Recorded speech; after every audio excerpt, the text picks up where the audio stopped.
Assalamualaikum warahmatullahi wabarakatuh. Di sini saya akan menjelaskan makalah dengan judul Diagnosis Kesulitan Belajar dalam Pembelajaran dan Prosedur dan Teknik Diagnosis Kesulitan Belajar, disusun untuk memenuhi tugas mata kuliah dosen pengampu Dr. Siti Rohdatul Jannah yang disusun oleh Husnul Khotimah NPM 2013-114.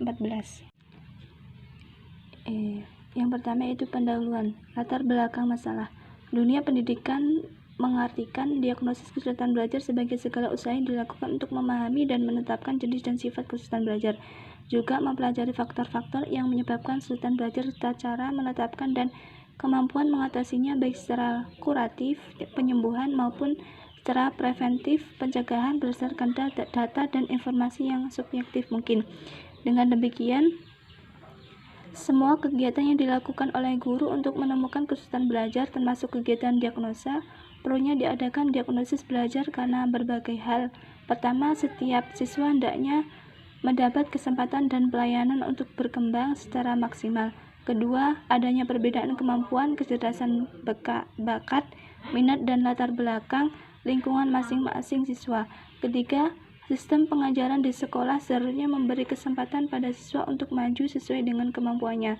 Dan keempat, untuk menghadapi permasalahan yang dihadapi oleh siswa, hendaknya guru beserta BP lebih intensif dalam menangani siswa dengan menambah pengetahuan, sikap yang terbuka, dan mengasah keterampilan dalam mengidentifikasi kesulitan belajar siswa.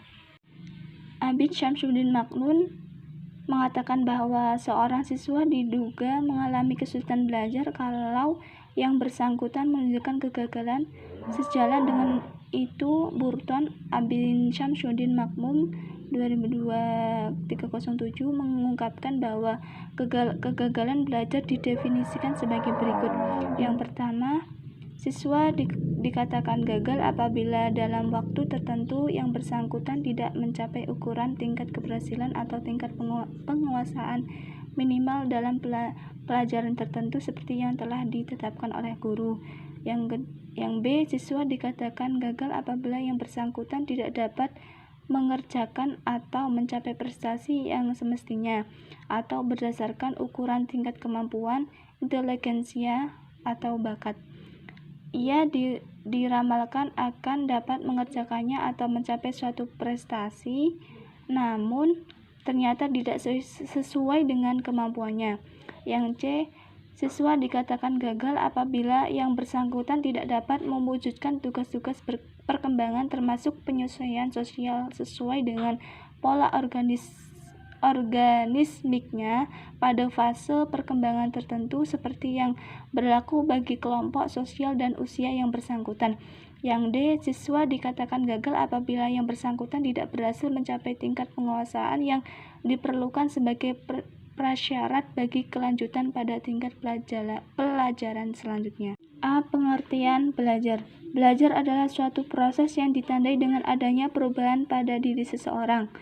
Winkel 1995-53 menyatakan bahwa belajar adalah suatu aktivitas mental atau psikis yang berlangsung dalam interaksi aktif dengan lingkungan yang menghasilkan perubahan-perubahan dalam pengetahuan, pemahaman, keterampilan, dan nilai sikap.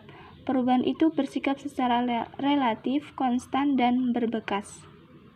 Diagnosis merupakan istilah teknis yang diambil dari bidang medis. Menurut Thorndike dan Hagen, Abid Syamsuddin 2000-307, diagnosis diartikan sebagai A. Upaya atau proses menemukan kelemahan atau penyakit apa yang dialami seseorang dengan melalui pengujian dan studi yang seksama mengenai gejala-gejalanya.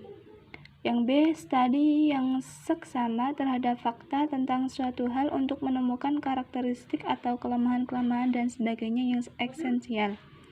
Yang C, keputusan yang dicapai setelah dilakukan suatu studi yang seksama atas gejala-gejala atau fakta tentang suatu hal. Bab 3 yaitu kesimpulan dan saran. Yang A, kesimpulan.